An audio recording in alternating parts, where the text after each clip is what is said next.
If you work harder and earn more, your family should be better off. But for some on the government's safety net, that doesn't always feel like it's the case. A benefit cliff is when a worker advances, goes through job training, moves into a higher paying job, works more hours, and is financially worse off than they were before. On this episode, we talked to an expert from the Federal Reserve Bank of Atlanta who's been working on benefits cliffs and work disincentives in the social safety net for years. We learn about research and tools that are available to help state and federal policymakers find solutions. You're listening to Defending Ideas. Defending Ideas is a weekly podcast produced by Sutherland Institute. On this show, we are committed to renewing the principles of common sense conservatism, making you a better champion of sound ideas. Welcome to another episode of Defending Ideas. I'm your host, Nic Dunn, and this week we're talking once again about opportunity and upward mobility, and specifically ways we can contemplate making some improvements to the government social safety net in this country so that more American families feel like the American dream is within their reach. I'm very excited to have joining us in our virtual studio today a man named Alex Reuter. He works for the Atlanta Federal Reserve Bank. And Alex, thank you so much for being with us on Defending Ideas. Thank you very much, Nick. It's great to be here today and talk about this topic, which I've been working on for about 6 years now. Just so everyone knows in the audience, anything I say are my own views and not those of the Federal Reserve Bank of Atlanta or the Federal Reserve System. But great to be here. Thanks, Alex. And I should mention for our listeners as well, Alex's role, he serves as Director and Principal Advisor for Community and Economic Development at the Federal Reserve Bank of Atlanta, or Atlanta Fed is commonly called. And Alex, I appreciate you being here to share kind of your own analysis and perspective and maybe share some of what the Atlanta Fed has done on this issue. We've done a lot of work on this issue here at Sutherland Institute with some recent research we've put out. We've had a lot of podcast discussions about this. And I think, to me, it really strikes at the core of the American dream that we want families across the board, but especially families who are on the lower end of the income scale, to feel like they can progress, to feel like they can participate in the wonderful free enterprise system that we have in this country. But as we've seen in some of the research that we've done, sometimes they don't feel that way. Sometimes they feel disincentivized or things feel out of reach. So I can't thank you enough for sharing your time and expertise with us. First, I kind of want to ask a general question for our listeners who may not know, but the Atlanta Fed has done a lot of work on benefits cliffs or kind of work disincentives that might be present or at least perceived to be present in the social safety net. Can you just kind of give a quick refresher when we use terms like benefit cliffs or benefit plateaus or work disincentives? How do you define it? How do you all define it at the Atlanta Fed? Just to give us kind of a baseline of what we're talking about here. Yeah, we define it we define it in a few different ways, really, and we have a different definition for all those terms you mentioned. Really, benefits cliffs we refer very specifically, just so everyone knows, is that a benefit cliff is when a worker advances, takes a higher paying job, goes through job training, moves into a higher paying job, works more hours, and is financially worse off than they were before. It's a loss. You are worse off. That's a benefits cliff. So we take that visual metaphor very seriously.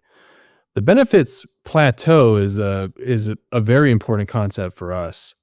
And the benefits plateau, basically what that means is that when that worker works more hours, they go to job training, they get a new job, they're earning more money, they're just about as well off as they were before the raise or before the hours increase. So that plateau metaphor is meant to capture that they're really kind of running in place. They're not gaining, they're not advancing their standard of living, even though their earnings is going up. So the cliff and the plateau, related concepts, but different. The works disincentives, of course, will refer to any type of disincentive effect that would discourage someone from working more. In the case of public assistance, we would usually say that the disincentive effect, the work disincentive, is that as the financial benefit to working more goes down due to benefits loss, alternatives end up looking more appealing, right? So that extra hour you would have been at work, if the financial gain just doesn't make a lot of sense for you, suddenly alternative uses of your time, taking care of your kids, for example, become more appealing. Alex, one of the terms that I've heard a lot on this issue, and our listeners and viewers may come across this if they're following this issue, but is the term effective marginal tax rate, which I'll be honest, when talking to normal folks, I kind of hate that term because it's very wonky. It's very much a sort of an academic economics term. Our friends at the Georgia Center for Opportunity, who we partner with closely on this issue, some of their folks have started using the term earnings loss rate. And I want to acknowledge that there's different ways to describe this, and thank you for giving that kind of summary of some of the definitions. I want to center for a minute on just use the term a disincentive effect. And the way I would articulate it, and I want to see if this kind of jives with how you and you all at the Atlanta Fed sort of pursue this issue, is at the core of this issue is this principle that if I work harder and I earn more, my family should be better off. And if that doesn't happen, if that's not true, or if at the very least, if I don't perceive that to be true, that's a big problem, and that's what we're trying to fix. Is that a fair way to kind of try and boil all these terms down into a basic principle? It is, yeah. I mean, I think that makes a lot of sense. You could also say that if I work more, I'd like to be as well off as I was planning to be. Right? I made an investment in schooling. I took time away from family, my other job, to go to school, to upskill, to get this new job. I might have had a very specific idea of what my standard of living would look like in this new job. I would like that standard of living to match, in reality, what was in my plans. Right? And I think this idea of benefits loss can affect that as well. I think that's a great way to put it. Again, whenever we can put it into personal terms, another way I would articulate it is that in my own life, and I'm married, my wife and I, we have 2 little boys. And so as a dad, if I believed that working harder and earning more didn't actually make my family better off, or even made my family worse off, at the very least, my effort, my additional earned income, if it seemed like it didn't really make a difference for my boys, I don't know how to deal with that. That'd be really, really tough. And again, just different ways of getting at the core principle of we want people to feel incentivized to pursue work and opportunity to, again, make their families better off and move up the economic ladder and move towards self-sufficiency based on work. And again, you all at the Atlanta Fed have done a tremendous amount of work on this issue for many, many years. You've articulated yourself the years you've been involved in this. Can you tell our listeners, I guess one general question, why is the Atlanta Fed engaged on this issue at all? And what are some of the things that you all bring to the table, whether research or tools? Kind of give us an overview of, well, here's what we have been doing, why we do it, and what we hope to offer to help advance this issue forward. Yeah, of course. The Atlanta Fed has for a long time focused on workforce development as one of its focus areas. And the way we got into benefits cliffs was strictly through this workforce development lens. So about 6 years ago, we were studying career pathways in workforce development. And the reason why we were studying career pathways in workforce development is they are a clear and well understood engine of economic mobility. Right? You'd start at an entry-level job in a career ladder within an industry, healthcare, IT, manufacturing. And the idea is you can gradually upskill, move up to higher paying jobs, and increase your economic mobility that way. This is a pretty standard, well understood idea. And what we started to ask is, well, you can look at evaluations of workforce programs, and see how effective they were. Some were successful. Some had less successful results. But one thing you do notice is that in workforce development programs, a lot of people are on public benefits that participate in these programs. So we just asked from a very research-oriented perspective, once you account for these public assistance benefits losses, what is the actual financial incentive to go up a career pathway? And we asked that question. We looked at common career pathways, and we could find situations very easily where moving up the career ladder as specified for workforce development programs did not make financial sense. Right? That's how we got into this topic area, because of course the idea of benefits cliffs has been around for a long time. Where we have always tried to articulate our contribution is understanding benefits cliffs as a workforce development problem. So that's how we started. Very quickly after we kind of published this paper documenting how benefits cliffs affect career pathways, we decided to, and we realized there was a need for tools to explain this problem to stakeholders. We had the capacity to build tools and further research. That's what we did. We started to pilot those tools to understand how they can be used in practice. And that's what led us to where we are today. Alex, one of the things that occurs to me is I love actually how you sort of blend together that this is a workforce development issue, and that's one way to describe it that I think is powerful, because the way I would view that these safety net programs, these public assistance programs, the sort of the broad mission of we as members of this society, of this country, should be that if we're going to have a social safety net, it should exist to help people feel more stable if they're in a tough spot, if they're down on their luck, they're struggling, they're trying to get out of poverty or out of some economic instability. That these programs are there, again, as a safety net to help provide some stabilization, while simultaneously moving them towards work-based self-reliance. That it's a workforce development tool that, again, we want folks to be able to be self-reliant, and that's by and large what they want as well. And a lot of the research we've done here at Sutherland Institute about this issue, the parents we've talked to who are on these programs, they would rather not be. They would rather be earning enough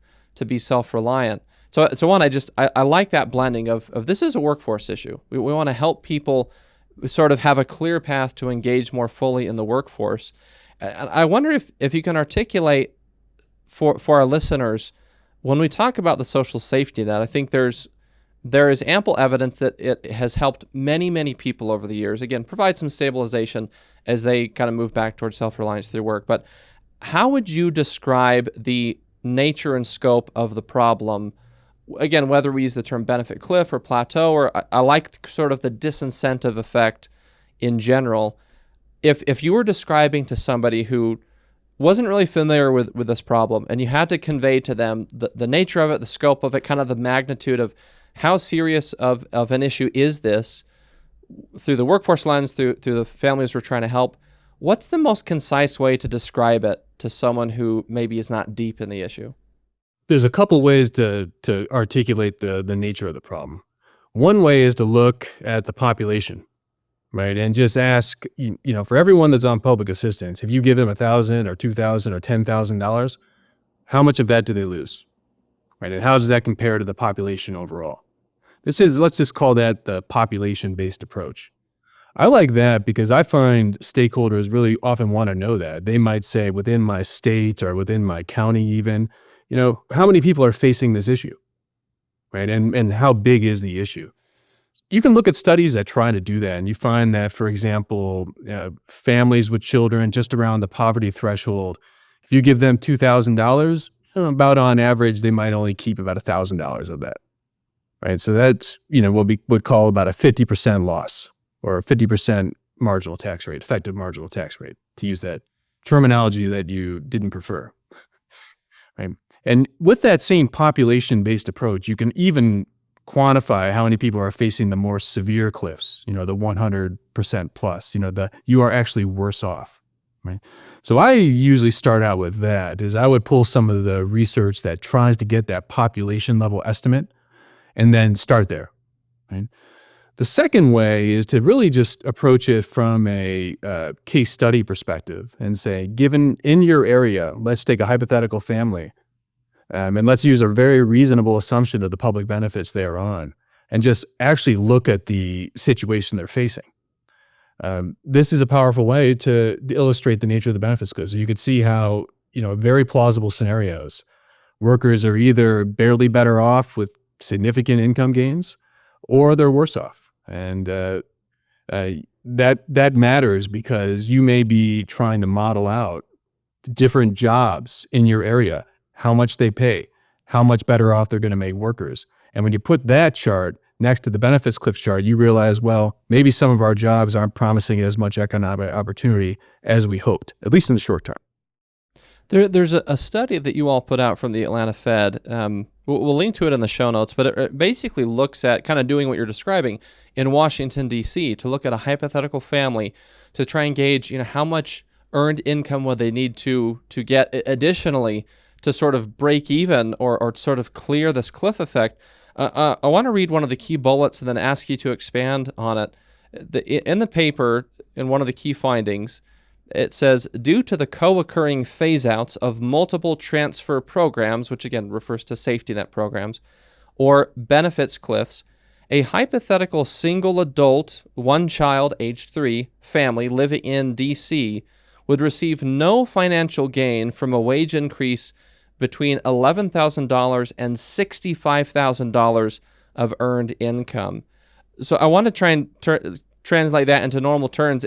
Is that saying that if I'm this family, again, one adult with one 3-year-old child living in D.C., if I'm currently earning $11,000, and over the course of weeks or months or years, if my earned income goes from $11,000 to $65,000, because of the way my benefits phase out, I am actually no better off overall at $65,000 than I was at $11,000. Is that the right way to interpret that? That's very close to the right way to interpret it. So I would say it would be more accurate to say that if I found a family that was making $11,000 and offered them a job tomorrow starting at $65,000 a year, they would be no better off. How can you expand on that study? What does that tell us about the issue? And granted, again, this is in Washington, D.C. I know there's differences in different cities and different states, but this seems to be a really compelling example of the nature of the problem that we're trying to address, essentially. What did this research tell you? What were kind of things that stood out to you to say that, well, this is why we need to fix this. This is maybe why we need to look at some policy reforms. What are the key takeaways from that research that we all need to keep top of mind? You can find a similar pattern, going from, 11,000 to 65 or any other kind of similar spread of numbers in many places, not just Washington, D.C., right? I mean, it happens when you have really in most places when you have individuals on a number of supports. As you make larger income gains that might be associated with a job training program launching you into a higher paying job, the overall financial gain could be very minimal, right? And in fact, so that study was illustrating really a clear case of a benefits plateau over a long income span, right? $11,000 to $65,000 a year, right? So that's a big gain of income and no better off financially. So the standard of living, if that's your measure of success, has not improved, right? Now, this study, I think, is important in a few ways. And number one is this study was modeling a solution to this very problem, right? So when you're trying to brainstorm, how do we solve this issue? The good first step is to understand the nature of the issue that you're trying to solve. So that initial statistic that you just described is really saying this is the status quo, right? Then the second step is, well, what can we do to actually make advancement a more financially appealing prospect for individuals, right? That's going to actually increase their standard of living. Now, what that paper that you're linking to does then is it considers a solution proposed in Washington, D.C. to try to make that advancement step a better financial incentive. Right? So the second part of the paper is saying, now with this benefit cliff mitigation strategy in place, this pilot program in place, how does that change that initial picture when we were at a benefits plateau from $11,000 to $65,000? Right?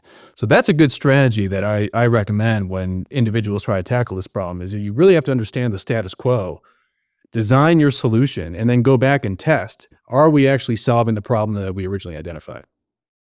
Alex, as you've looked at this, one question that's come up, especially when people start to think in terms of solutions, to say, to your point, which I love, to say that we need to make sure we understand it, and we need to make sure we understand it for us in Utah, whatever state or city you're looking at. And here in Utah, a little while ago, we held an event, Sutherland in partnership with Weber State University, an Upward Mobility and Benefits Cliffs Summit. And one of the issues that came up during that event was that we have to make sure that, number one, we're speaking in terms of what's actually happening on the ground here in Utah for us, understanding how these programs work in Utah and understanding kind of how it's affecting decision-making for Utah families who are on these programs.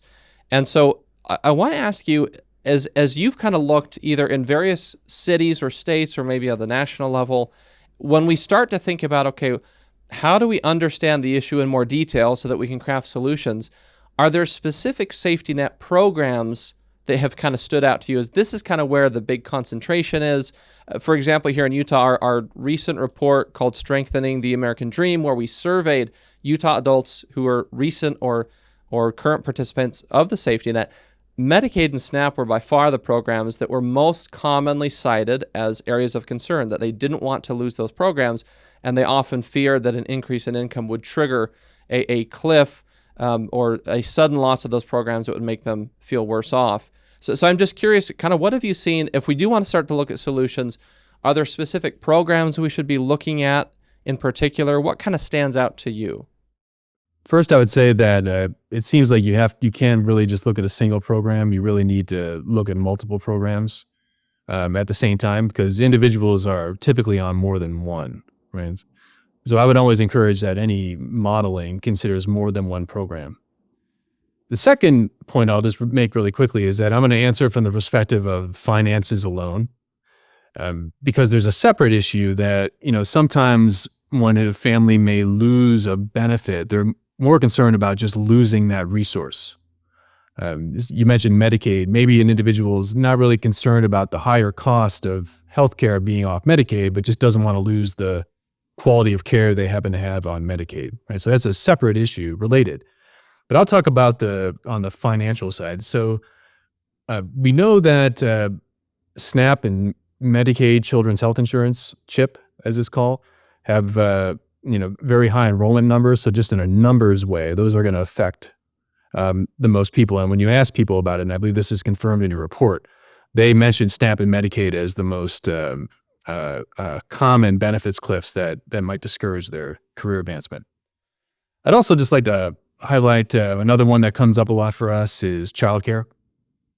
And even though childcare has a loss higher on the income distribution, it tends to be a very large loss, and losing that could be a major potential disincentive for families. So I would say SNAP, Children's Health Insurance, childcare, these are the ones we hear most commonly, the last one I'll say that we do hear about from our partners frequently would be disability insurance, and trying to make sure that individuals with disability insurance are aware of all the resources available to them as they start to work more. That's very helpful, Alex. I think one of the additional layers that I'm curious to hear your thoughts on is, as we've engaged on this issue, one of the important and I would say valid questions that has come up is when a particular family sort of anticipates a cliff or a plateau, or again, I want to come back to a disincentive effect. Essentially, when a family is asking themselves, does this additional earned income make sense? Is it worth it? Because whatever it's going to trigger in terms of loss of benefit amounts or benefits entirely, does that make us worse off or no better off or barely better off, such that where it doesn't actually feel like a worthwhile step forward? However, again, that's a sort of a convoluted way to describe it. But when a family is looking at a potential opportunity and they feel this disincentive effect in whatever way it manifests, how often do you think it's driven by a generally accurate understanding of what would happen to their benefits in the event that their income goes up by whatever the amount is, versus how often do you think it's driven by maybe a misperception or maybe inaccurate information? It's really trying to get at is this a structural problem that's creating at times a material disincentive, or is this a perception problem that is driven more by lack of adequate information or understanding as far as how these programs work? Where do you come down on that? How would you help answer that question? There's two things that can happen actually. So I think you're pointing out that forecasting the impact of a wage gain is very difficult, right? And you could create an incorrect forecast of your benefits loss. So this could have the effect of discouraging advancement, but this could also happen to people that do advance.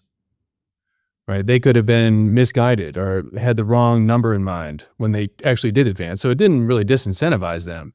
But now they're in their new job their calculations were correct, and now they're facing some financial instability because their numbers are not what they expected, right? So I would just suggest that this can happen. This has more of an effect than just kind of potentially disincentivizing people. Now, your question is, how often does it disincentivize versus just how often do people have misperceptions? That's very hard to quantify, but we do know it happens, right? So there's good evidence that people don't have great predictions about exactly what's going to happen with benefits loss or when it's going to happen. Right, that's been demonstrated in research. It's very hard for families to do these calculations. It's very hard for economists to do these calculations, right? So people kind of guesstimate about what the rules are and what the impact will be for them. Now, this another reason why we know this problem exists beyond just the research evidence is this is at least according to informed people I've talked to, one of the motivations for the WIPA program in Social Security, right? Individuals that were receiving this benefit might have been afraid to advance or afraid to go back into work because of misperceptions about what the impact would be, right? So they created a coaching program with very highly trained coaches to explain exactly all the different incentive programs are there. So people were not making decisions based on incorrect information. Right. We also know from more recent studies on benefits calculators that this fear of loss that's based on misperception of what the actual rules are is a reality, right? So I think it's hard to argue against providing accurate information to people and allowing them to make informed, accurate decisions. I think that's excellent, Alex. And maybe the way I would interpret that is it's like many things, it's maybe a little bit of both. Like, yes, there are opportunities where I think it's clear in the data and in the experiences that people share and in some of the things you referenced that, yes, there are some information gaps out there. We've even seen it in our own research. Again, our Sutherland survey of these safety net parents, in broad strokes, we found that 77% of respondents expressed generalized concern that if they earned more income, it would trigger a loss of benefits. It would make the income not worth it. But then 43% actually acted on it, meaning 43% of respondents across the Utah safety net population that we surveyed said that they had taken some kind of action to intentionally limit or constrain their income because they didn't want to, again, trigger a loss of benefits that would feel not worth it. And so we've seen that in the data, that the self-reported, of course, survey data, but still very valid experiential data of people saying, yes, I have predicted this. I have felt like it would make me worse off, so I have constrained my economic growth accordingly. Again, making a rational decision based on what's best to create stability for their families at that time as they see it. One of the interesting things that we saw that I think gets to your point as well is there is a strong perception of, what one example would be 9% of our respondents said that at some point they had decided not to get married because they were worried that would trigger a loss of benefits that would make their households worse off. Of those 9%, large numbers said, well, SNAP food stamps was the program I was worried about losing, but then food stamps is one of the programs that technically in the rules, it doesn't take into account marital status as far as calculating your household benefit amount. If you live together and eat together, you're a household regardless of marital status. So that's just one example of where I think it's absolutely clear in the data that there are some information gaps and some awareness gaps. But to your point, we have to be clear-eyed going into this saying, like, yes, let's understand where coaching and mentoring and information can help folks, but also understand where there may still be actually some structural things that create a material disincentive. I guess one question going back to this coaching and mentoring aspect, I could anticipate some folks maybe being concerned that, well, if you give families on the safety net a tool to know exactly where a cliff or a plateau or a disincentive effect may occur on various safety net programs, will they kind of use it to game the system? And again, in my conversations with these families and the survey data, I think there's I'm skeptical that that would happen often, because these families, by and large, they want to progress economically, in my experience. But how would you respond to that? Because I like your point of no one should argue against giving clear, accurate, precise information to these families so they can make an informed decision. But do you see any counter arguments to that, maybe concern people might have, and how could we address that? Yeah, there's always the possibility there's going to be, as you said, some cases where they're using this information to, as you said, kind of game the system or make a decision that doesn't seem to make a lot of sense. I think we know the vast majority of people, as you said, want to advance. That's clear in the survey evidence we've seen. And I think the tools should be aimed for those individuals making informed decisions and helping them advance. Particularly, these are individuals that maybe, are already in workforce training programs, right, that are making these decisions right now. They've already shown this clear desire for economic mobility. And now these kind of tools are really just there to make sure that they're successful in their journey, right? So I would focus more on that side of it. Alex, I love this idea of again, blending together, and this aligns with some of the things we found and recommended in our recent Sutherland report on this, but the idea of giving these families better, more precise, accurate information so they can forecast better, maybe with some mentoring and coaching, while simultaneously identifying, again, where are there some structural things that need to change so that we can have some reforms that can sort of clear the path of where maybe a material disincentive may still exist. Going back to the point you said that it's really hard to forecast the impact of a wage gain on benefit amounts. How do we make that easier for folks? Tools is a good place to start, right? There are now tools that are available in local markets that are very precise that can get that information. There's a few national tools. The Atlanta Fed has one. We call it the Cliff tool that can give that information. I think the challenge is getting this information to individuals in a way that they can digest it, right? And it's actually impactful for them. The barriers to that are, number one, I'll just step back. These tools are now available just because there's more people and more information available that you can get all the necessary data to build these tools. Like, that's a very challenging endeavor to come up with all these social safety net rules, expense data, and build them in a calculator for someone, right? So that's why we now kind of have more information available. I would suggest that we did in the past. Now, the second thing is, well, how do we make that actionable information for individuals, right? Now, one approach is you really need trained coaches that can help walk people through this, right? Because this tends to be very complex information. And by trained coaches, I really think you need to think about it along the lines that a trained coach knows how to use the tools, whatever tool you're using. So they have that technical expertise. And the trained coach knows the basics of all the different programs a particular individual is on. Like the coach has to feel confident as well to talk about these issues with the client and have enough knowledge to be a source of expertise. Right. And I think that's been that can be a challenge because coaches don't necessarily have a single place to go for training on this topic.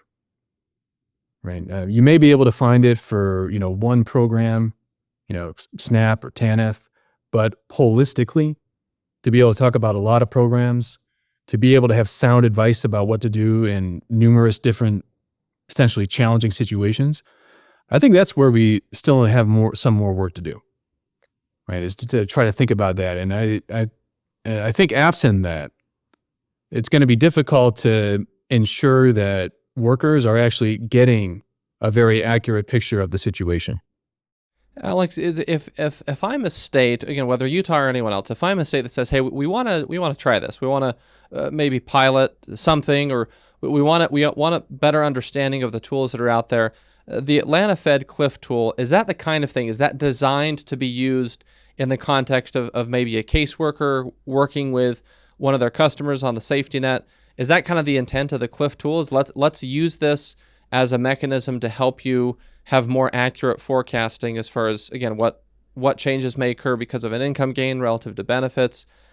Is that kind of what it's built for? I know there are other tools as well, but maybe if you can expand on that. Is that the kind of thing that sort of is out there on the menu of options for states looking at this? It is, yeah. The Cliff tools were built, explicitly for one reason, to pilot this type of calculator. Let's call it a benefits cliff calculator in a real world setting with workers that are trying to juggle this challenge, right? So the tools like Cliff can be used for that.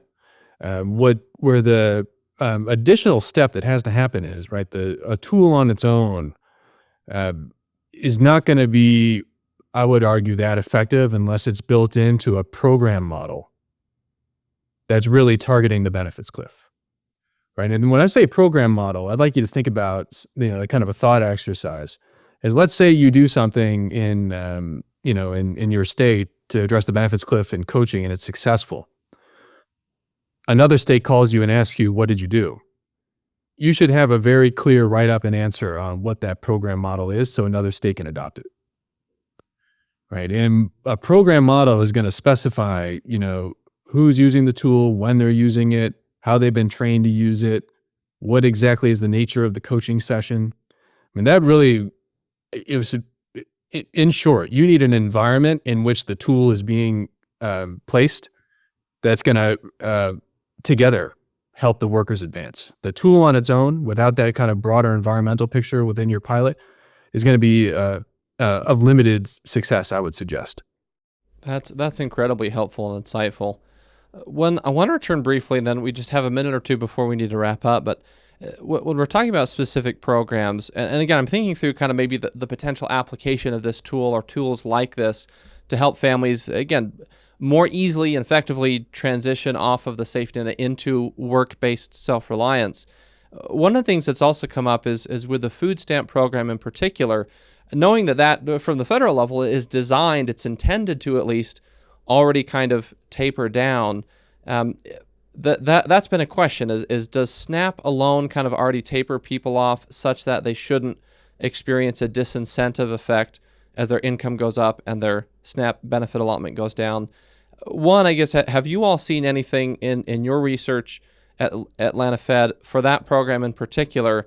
And two, I guess, can these tools or the Cliff tool, can that help better answer that question? If a state were to deploy, say the Cliff tool, again, within a program model, I like the way you described that, will that help answer the question of, okay, which specific programs is the tapering effective or not? Where is it perception versus structural? So I just love your kind of comments on that, generally speaking, as we contemplate possible solutions. You suggested that SNAP might be an ideal model because it already tapers down gradually as income increases, as do other programs such as Section 8 housing vouchers. The problem with that logic, I would suggest, is that you have to look at the actual situation workers are in. Workers are probably not just receiving SNAP, right? So that taper off is probably layered on one or two other tapers. That's making it, a combined effect. That's disincentivizing them or creating a financial loss as they earn more. Right. So if you're on multiple programs, having one program taper might not actually add that much incentive for you, right? And then there's a whole host of other complexities. And as I said, you really try to, when you model this from a strategy, you want to try to come up with some cases that really resemble workers in your state, right? And SNAP is complex. It gets into the details, but for some individuals, that tapering may not be there if they have enough deductions, right? And then you're back to the situation where you have a cliff when SNAP eligibility is lost, right? So it's complex, and I think it's complex because you really just can't look at one program in isolation and say, let's tweak that and the issue is solved. I'm not saying we shouldn't do that as a starting point, but the decision should be made in isolation from an analysis of all the programs that a worker may be on. Well, Alex, I think it sounds like that's again what some of these tools are designed to do. It's an integrated process of let's pull in all the relevant programs, the real life experiential data of these families, and then put it in the workforce development context. And that I think that resonates a lot with maybe again the way we should be thinking about solutions. In just the minute or two we have left, my last question: what are other solutions that states could think about, that maybe folks on the federal level could think about? Just again, those of us who want to make some improvements, make upward mobility more attainable for these families who feel stuck. Any other solutions that we ought to be considering that might be out there on the table that we haven't touched on yet?